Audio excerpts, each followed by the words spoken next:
नमस्कार, मैं हूं शिव पांडे और हमारे साथ हैं दक्षिणेश्वर धाम सरकार के पीठाधीश्वर स्वामी डॉक्टर नित्यनाथाचार्य जी महाराज। आज हम चर्चा करने वाले हैं वर्तमान समय में काफी ज्यादा चर्चित ग्रंथ भविष्यमालिका की, जिसको अच्युतानंद महाराज ने लिखा था।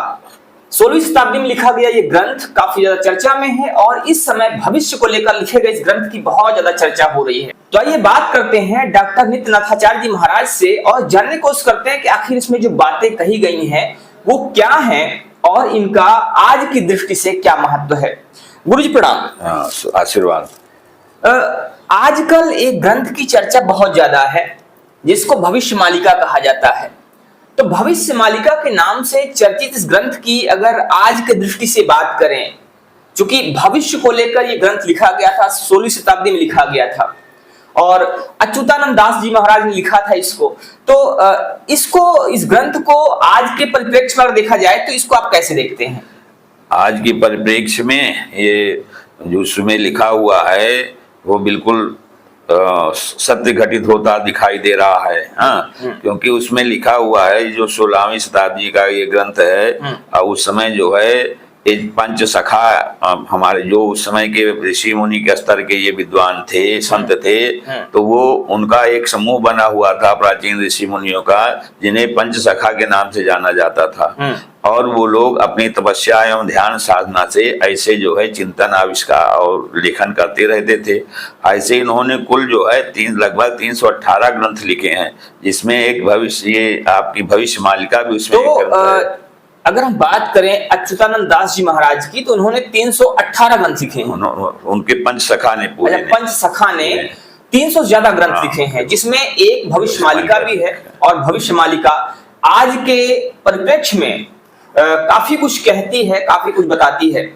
गुरुजी, भविष्यमालिका की चर्चा बहुत ज्यादा है, क्या कारण है इस चर्चा का? क्यों आखिर इतनी ज्यादा लोग इसकी बात कर रहे हैं और इसमें लिखी गई बातों को आज से जोड़कर देख रहे हैं? भाई, भविष्यमालिका में जो उन्होंने लिखा है कि सन 2022 से 2030 के बीच में उन्होंने घटना का खास करके जो उल्लेख किया है, तो वो दिखाई दे रहा है कि 2022 से दो देशों के बीच में विश्व में युद्ध चल रहा है।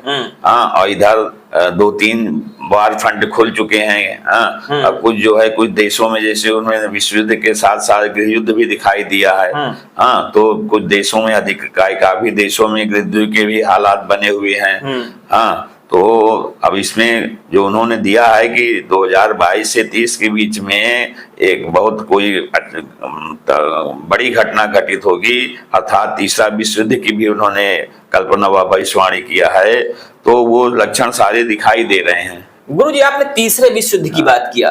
अगर तीसरे विश्व युद्ध की बात करें तो तीसरे विश्व युद्ध को लेकर एक फ्रांस के काफी ज्यादा चर्चित ज्योतिषी रहे नास्ट्रेडमस, उन्होंने भी तीसरे विश्व युद्ध की बात किया था। उसके बाद अगर बात करें, एक और चर्चित नाम है बाबा बेंगा का, उन्होंने भी बात किया था, भविष्यवाणियां करी थी काफी कुछ, जिसके विषय में ये कहा जाता है कि वो भविष्यवाणियां काफी हद तक सही हुई हैं। और आपने भी तीसरे विश्व युद्ध को लेकर बात किया है। ये जो आपने ग्रंथ की बात करी, इनके लेखक की, अच्युतानंद दास जी महाराज की, तो क्या ऐसा है कि अच्युतानंद दास महाराज ने जो बात लिखी है वो बात कहीं ना कहीं मैच कर रही है नास्ट्रेडमस से और बाबा बेंगा से? हाँ, उन्होंने जो लिखा है वो 2022 से 2030 के बीच का उन्होंने घटनाक्रम दिया है। तो वो घटनाक्रम जो पूरे विश्व में दिखाई दे रहा है वो बिल्कुल अक्षरशः सत्य दिखाई दे रहा है कि वो घटनाएं घटित हो रही हैं। अब तीसरा विश्व युद्ध कभी भी प्रारंभ हो सकता है। और इतने वार फ्रंट खुले हुए हैं, एक तरह से विश्व युद्ध है, क्योंकि हर तरफ से 2-2, 3-3 देश लगे हुए हैं अभी। और विश्व युद्ध का मतलब ये कि जब और आगे बढ़ जाए, भाई परमाणु धमकियां भी चल रही हैं, परमाणु धमकी जहां अगर कार्यान्वित हो गई तो विश्व युद्ध शुरू हो जाएगा। तो परमाणु धमकियां चल रही हैं, अगर परमाणु धमकियां ये धमकियों से आगे बढ़ती हैं तो विश्व युद्ध शुरू हो जाएगा। वार फ्रंट खुले हुए हैं और एक नहीं कई वार फ्रंट खुले हुए हैं। और देखना ये है कि आने वाले समय में ये बातें सीमित रहती हैं, घटनाएं सीमित रहती हैं या घटनाएं एक बड़ा रूप लेती हैं। क्योंकि एक तरफ जहां रसिया और यूक्रेन का युद्ध चल रहा है, वहीं दूसरी तरफ इजराइल और हमास और साथ में लेबनान भी उसमें शामिल है। तो इस तरह से कई वार फ्रंट खुले हुए हैं और इन वार फ्रंट्स के बीच में अब ये देखने वाली बात होगी, ये चीजें सीमित रहती हैं या एक बड़ा रूप लेती हैं। आपने गुरुजी जिक्र किया 2022 से 2030 के बीच की, कि इस जो ग्रंथ है अच्युतानंद दास जी महाराज के द्वारा लिखा गया, इसमें 2022 से 2030 का खास कर जिक्र है। तो कौन सी ऐसी घटनाएं हैं विशेष रूप से जिनको उन्होंने पिन पॉइंट किया है या जिनका उस पर जोर दिया गया है कि ये घटनाएं 2022 से 2030 के बीच में हो सकती हैं? भाई अब घटनाएं यही हैं कि जब इतना जो है तीसरा विश्व युद्ध होगा तो इसमें इतना विनाश होगा, इतनी जान माल की क्षति होगी कि सारी जनसंख्या समाप्त हो जाएगी। उन्होंने ये लिखा है कि लगभग 64 करोड़ जो है आदमी बचेंगे। ये एक बड़ी बात है कि पूरे विश्व में जितनी भी जनसंख्या है उसमें से मैक्सिमम जो लोग हैं, मैक्सिमम जनसंख्या खत्म हो जाएगी और लगभग पूरे विश्व में 64 करोड़ लोग बचेंगे। हाँ, कीड़ों मकोड़ों की तरह लोग आदमी मरेंगे, सब कीड़े मकोड़े मरते हैं, कीड़े मकोड़े की तरह लोग मारे जाएंगे। ये भविष्य मालिका का कथन है। और क्या गुरुजी घटनाएं हैं जो हो सकती हैं और भविष्य मालिका के अनुसार? और भविष्य मालिका में उन्होंने ये दिया कि जब ऐसा विश्व युद्ध होगा तो खेती जो है हमारी वो ना के बराबर रह जाएगी, लोग खाने के लिए परेशान हो जाएंगे। और उन्हें ये भी दिया है कि 2 सूरज भी दिखाई दे सकते हैं। हाँ, 2 सूरज के पिंड जो है दिखाई देंगे, जिससे उससे भी त्राही मचेगी। विश्व में 2 सूरज दिखाई देंगे, जहां भी एक सूरज है वहां पर एक सूरज या 2 सूरज होगा। जो अभी देखने में और सुनने में, अगर सुनने की बात करें, समझने की बात करें, सोचने की बात करें, असंभव जैसा लग रहा है, लेकिन भविष्य मालिका में ऐसा भी लिखा हुआ है। और क्या चीजें हैं, क्या चर्चाएं हैं भविष्य मालिका में जो आज के परिप्रेक्ष्य में कही गई हैं? और उसमें मेन यही है, हाँ, तीसरे विश्व युद्ध का, फिर उसके बाद उन्होंने और आगे का सब कलयुग का लिखा है कि कलयुग का अंत कब होगा, कैसे होगा। 3 चरण कलयुग के उन्होंने बताए हैं। हाँ, कि पहले चरण में कलयुग का अंत होगा, दूसरे चरण में जो है वो धरती का महाविनाश होगा, और फिर तीसरे चरण में उन्होंने कहा फिर नए युग का प्रारंभ होगा। तो ये तो बहुत आगे की घटना है। ये तो हमारे वैदिक ग्रंथों में भी, सारे वेद पुराण में सब लिखे हुए हैं। हाँ, तो अभी इन पे बहुत ज्यादा हम लोग आगे प्रिडिक्शन करना या कहना या अनुमान लगाना तो उचित नहीं है, क्योंकि अभी हमारी कलयुग का प्रारंभ है 5100 कुछ वर्ष हुआ है, मतलब 5150-55 वर्ष हुआ है कलयुग के प्रारंभ हुए। तो 4,32,000 तो हमारी कलयुग की आयु है।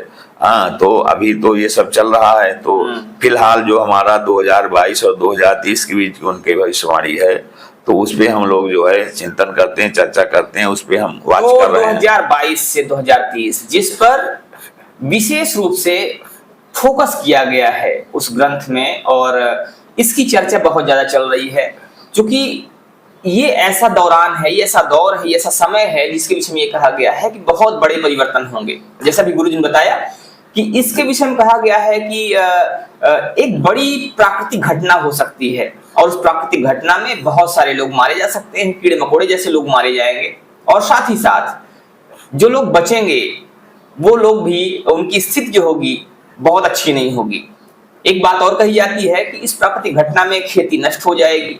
इस प्राकृतिक घटना के बाद बहुत सारी चीजें बदल जाएंगी, और उसके बाद जो स्वरूप है धरती का वो भी शायद बदला हुआ सा दिखाई दे।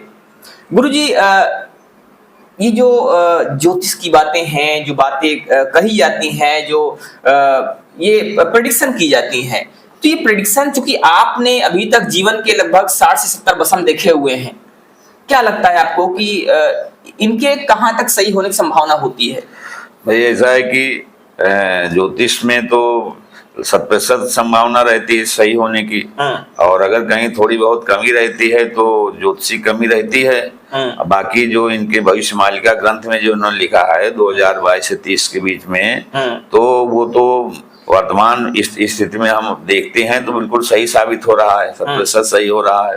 हाँ, और अभी समय पर्याप्त बाकी है। विश्व की परिस्थितियां ऐसी दिखाई दे रही हैं कि विश्व युद्ध हो सकता है और कायदेस हो ही रहा है, बस उसका चरम अभी नहीं हुआ, क्योंकि चरम सीमा वर्तमान समय में परमाणु एटम जब आक्रमण होता है, परमाणु लड़ाई शुरू होती तभी होगी।